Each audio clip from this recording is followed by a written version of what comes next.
एक लड़की की अधूरी लव स्टोरी। हेलो दोस्तों, आज हम आपसे शेयर करेंगे एक हिंदी प्रेम कहानी। उम्मीद करते हैं यह लव स्टोरी आपको बेहद पसंद आएगी। यह कहानी एक ऐसी लड़की की है जो अपनी बोरिंग जिंदगी से ऊब चुकी है और अब उसे प्यार की जरूरत है। क्या इस लड़की को अपने मनचाहा प्यार मिल पाएगा? पढ़िए इस कहानी में। अगर आपको यह हिंदी लव स्टोरी पसंद आए तो कमेंट के माध्यम से जरूर बताएं। दिल्ली डॉट जितनी रफ्तार से यह शहर चलता है उतनी ही थमी थमी सी जिंदगी है। यहाँ की इन लोगों को देखकर ऐसा लगता है जैसे इन्हें इंतजार है किसी के आने का।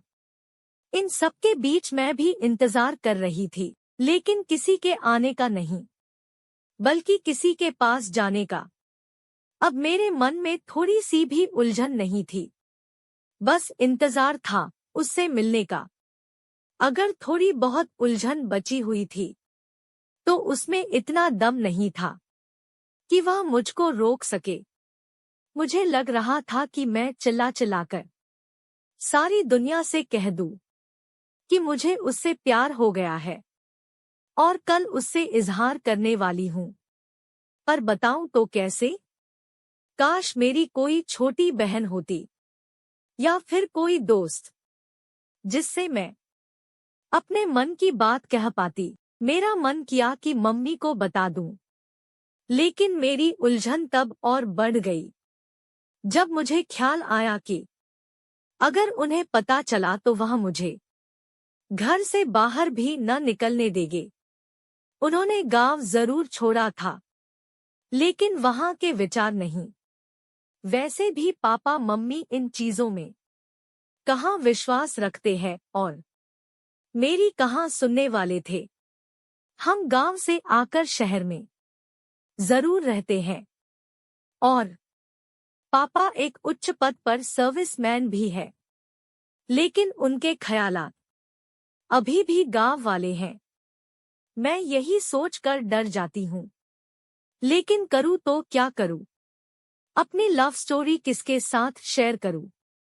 लेकिन मैं उसे भुला भी तो नहीं सकती हूँ, क्योंकि उसको इतना पसंद जो करती हूँ।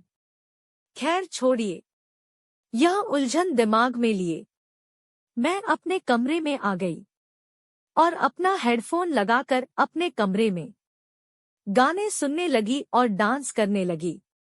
कुछ समय हुआ ही था, तभी थोड़ी देर में दूसरे कमरे से आवाज आई, आज सोना नहीं है क्या बेटा? 11 बज रहे हैं, सुबह कॉलेज नहीं जाना क्या?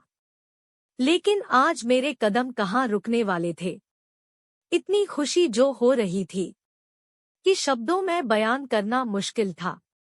मैंने नाचते हुए ही कहा, हाँ मम्मी, बस सोने ही वाली हूँ, आप सो जाइए। अगर आज मेरे कोई नाचने का कोई मजाक उड़ाता तो भी मुझे आज कोई परवाह नहीं थी।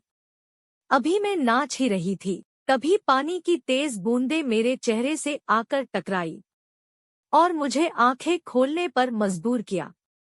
पता नहीं उस टाइम मुझे क्या सूझा, खिड़की के पास जाकर उन बूंदों के साथ खेलने लगी और अपने मुंह पर बार बार उन बूंदों को फेंकने लगी। इतने में पता नहीं मेरे मन में क्या आया, खिड़की बंद की और अपनी डायरी निकाली जहां पर मैं अपने बारे में लिखती थी। आज भी मैं कुछ अपनी लव स्टोरी के बारे में लिखने लगी, लेकिन आज जो लिख रही थी वह सीधे मेरे दिल से आ रहा था। मानो ऐसा लग रहा था जैसे डायरी से अपने मन की बात कर रही हूँ। आज पहली बार किसी को आंखों से मैंने बात करते हुए देखा था।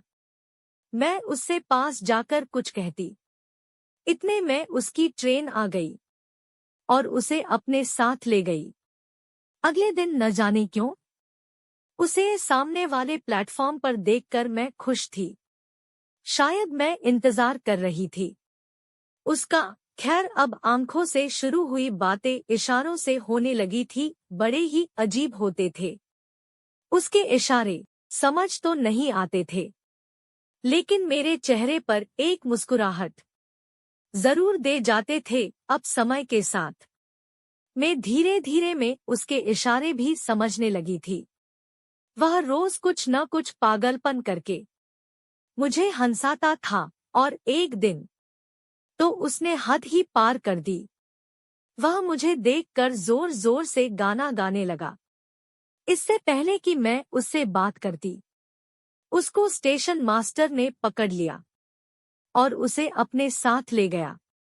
उस दिन बहुत हंसी थी मैं, शायद मुझे भी उसके इसी बचपने और पागलपन से प्यार हो गया था।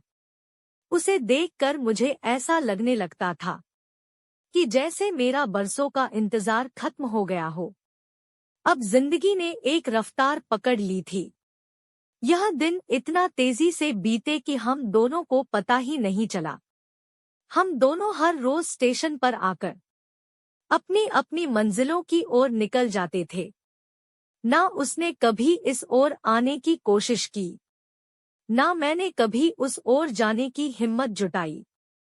कभी कभी तो दिल करता था कि भागकर उसके पास चली जाऊं और उससे अपने दिल की बात कह दूं और उसके साथ उस सफर पर चली जाऊं जहां वह जाता है। लेकिन कभी मेरे दिमाग ने तो कभी मेरे पैरों ने मुझे इसकी इजाजत नहीं दी। मुझे इंतजार था कल का। कल का दिन मेरे लिए स्पेशल है। कल के दिन वैलेंटाइन डे जो है। अगर मैं कल उससे अपने दिल की बात ना बता पाई तो शायद कभी ना उसे बता पाऊंगी। तभी मेरा ध्यान डायरी से हटकर उन घड़ियों की टिक टिक करती सुइयों ने अपनी ओर खींचा, जो वैलेंटाइन डे शुरू होने का इशारा कर रही थी। मेरी नजर घड़ी पर गई। रात के 12 बज रहे थे। आज वह दिन आ ही गया जिसका मुझे बेसब्री से इंतजार था। वह पूरी रात में नहीं सोई। उससे मिलने की इतनी जल्दी जो थी। सुबह जल्दी उठकर सभी काम कर तैयार हो गई। आज तो मैंने ब्रेकफास्ट भी नहीं किया था। उससे मिलना जो था। आज मैं प्लेटफॉर्म पर समय से पहले ही पहुंच गई और वहां पास में पड़ी बेंच पर इंतजार करने लगी उसके आने का। लेकिन काफी समय इंतजार करने के बाद भी वह नहीं आया। मुझे बेचैनी होने लगी। आज तो ट्रेन भी निकल चुकी थी, लेकिन उसका कोई पता नहीं था। मेरे अंदर अजीब अजीब ख्याल आ रहे थे। पता नहीं क्या हुआ होगा, क्यों नहीं आया।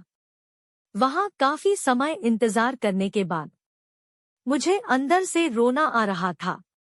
सच कहूं तो मैं दुखी हो गई थी। मन तो कर रहा था कि आज अपनी जान ही दे दूं, लेकिन मरता क्या न करता। उससे मिलना जो था। अब मेरी आंखों में आंसू थे और वहां बेंच बैठकर इंतजार कर रही थी उसके आने का। बस इतनी सी थी यह कहानी। दोस्तों, यह कहानी मैंने काल्पनिक रूप से लिखी है। इस प्रेम कहानी का किसी व्यक्ति या किसी घटना से प्रत्यक्ष अप्रत्यक्ष रूप से कोई संबंध नहीं है। यह मेरे कल्पनाओं की उपज है।